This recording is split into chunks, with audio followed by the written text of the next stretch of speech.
Hello, everyone. My name is Pete Goecke. I am your child's either British literature teacher or English 11 teacher. If it is English 11 that you're teaching or that I'm teaching your child, I also co-teach with Miss Allison Judson, and you can find her video on the clipboard as well. But I am very excited for the school year. It's been a crazy year already, and we're just looking forward to a great school year and doing the best that we possibly can in the situation that we have.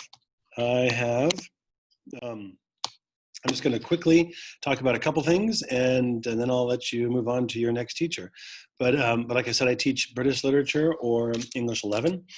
Um, the things that I want to kind of reiterate to you is that I want your kids here. I want them on time, and then I want them to do their own work. And so just be responsible.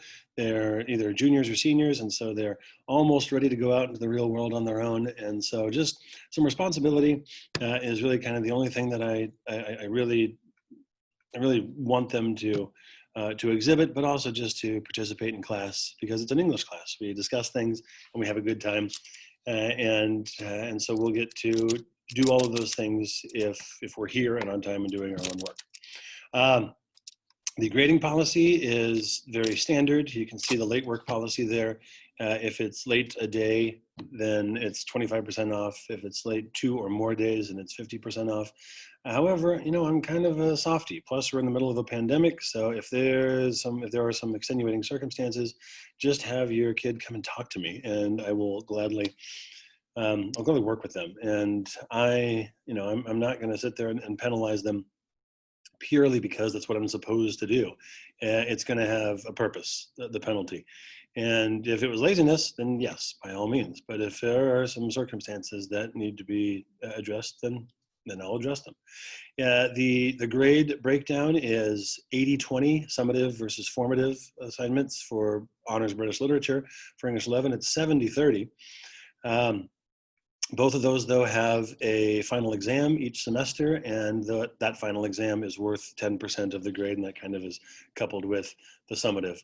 And so that's where you'll see that. In terms of seeing their grades, I put things in the grade book on the weekend. I have a grade book that I do have in that's handwritten, and then I also have one online just for redundancy, just to make sure that everything is accurate.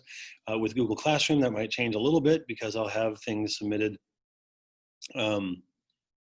electronically, and so maybe I'll just transfer them right over to the electronic grade book.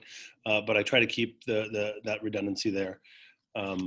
Just to make sure that everything is entered correctly. But if you don't see anything on Monday or Tuesday from the week previous, and something has been done, then have your child come and talk to me, and I'll make sure to get in whatever I can. But if something's turned in on Monday or they take a quiz on Monday, my general rule is to not put them in the grade book purely because, unless they really need it for something, but purely because I have so many kids coming and retaking or taking it because they missed. And so I'll get things in on Friday. Here's what I really want to talk about, though. These are the titles that we are reading. And so you can kind of pause this if you want. And if your child likes to buy their own books, these are the books that we're going to read. They also have a syllabus with this information in it. But these are the supplementary materials. So, we start with Beowulf. We're reading right now Sir Gawain and the Green Knight, which is an Arthur legend. We have a couple of Shakespeare plays we're going to read. Then our novels for the year are Gulliver's Travels, Frankenstein, Pride and Prejudice, Hard Times by Charles Dickens, and then we finish the world with my favorite novel, Brave New World. These are great novels. Some of them are pretty difficult, and they're very cerebral, but they're British, and so you really can't expect too much else.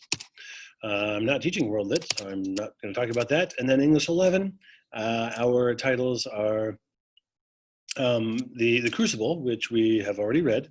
Then the next book we're going to read is The Scarlet Letter. We read Huckleberry Finn. We read The Catcher in the Rye, and then we read The Great Gatsby, then we read The Catcher in the Rye. And if we have time, we read Ethan Frome in the middle there. But those are the stars of the show, those books. And if you haven't read them in a while, or maybe you've never read some of these books, I actually encourage you to read along with your children. I have parents do that every year and just discuss it with them. And it's a pretty neat experience if you have the desire to do that. I would suggest doing it. I think it's a pretty cool thing. Okay, so that is the year. If you have any questions, by all means, you can email me through the school website, and I look forward to a wonderful year. Thank you very much, and have a great night.